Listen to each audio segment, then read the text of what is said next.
dear students, how are you? I hope you are enjoying your holidays as well as your studies. In my previous videos, I taught you about determinant, matrices, and solution of linear equations. That was all about algebra. The next thing is calculus. If you have not watched my previous videos, you can find in the links or find in the description box below. In this section, we are doing with calculus, and the first thing in calculus is continuity.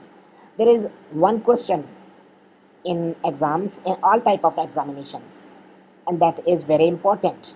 So let's move toward to learn about continuity. Okay, let's go toward the screen. Hello dear students, today's topic is continuity of a function. Before doing that, let's have a look on the motivational quote.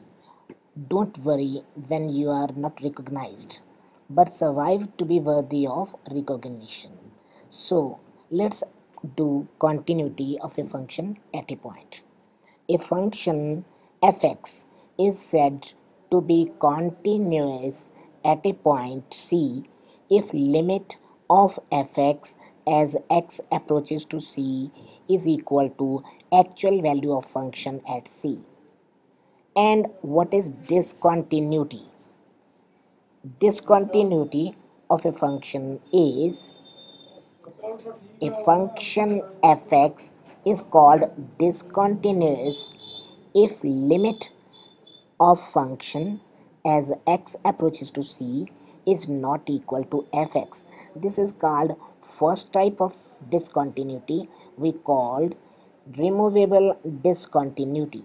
And the second is if limit of function as x approaches to C does not exist, then the continuity is called irremovable discontinuity.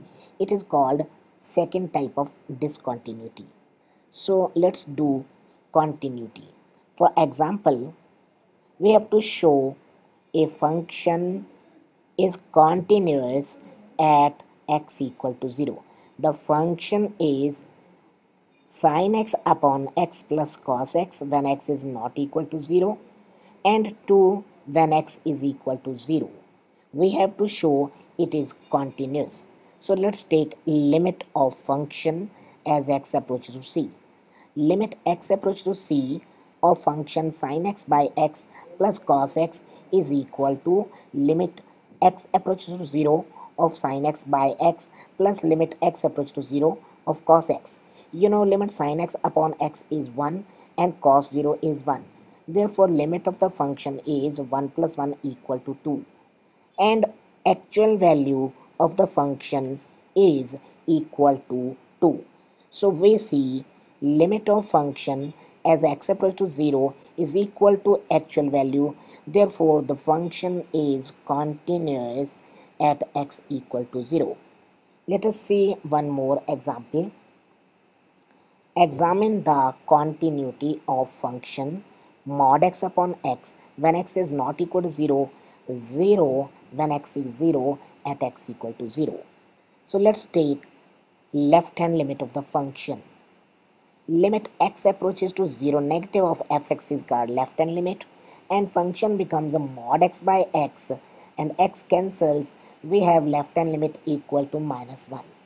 When we take right hand limit, limit x approaches to 0 positive of fx, function becomes x by x and that cancels. Limit right hand is equal to 1. We see left hand limit is not equal to right hand limit, hence limit of function does not exist. And this function is irremovable. We call it as irremovable discontinuous function, first type of discontinuity. Another example is find k such that the function 1 minus cos 4x by 8x square when x is not equal to 0, 2k when x equal to 0 is continuous at x equal to 0. Limit x approaches to 0 of function, the function is 1 minus cos 4x by 8x square, and you know 1 minus cos 4x is 2 sin square 2x and denominator is 8x square. 2 cancels with 8. We have limit x approach to 0, sine square 2x by 4x square, that becomes a sine 2x by 2x whole square. The limit is 1 square equal to 1, and its actual value is given 2k. As function is continuous at x equal to 0, therefore limit of function as x approach to 0 equal to f of 0, and its limit is 1. We just have found its actual value is 2k, hence k equal to 1 by 2. I hope you understood the continuity of a function at x equal to a point C. Don't forget to like, share and subscribe, and also hit the bell icon to get an update of my next lectures. Thank you. Bye bye.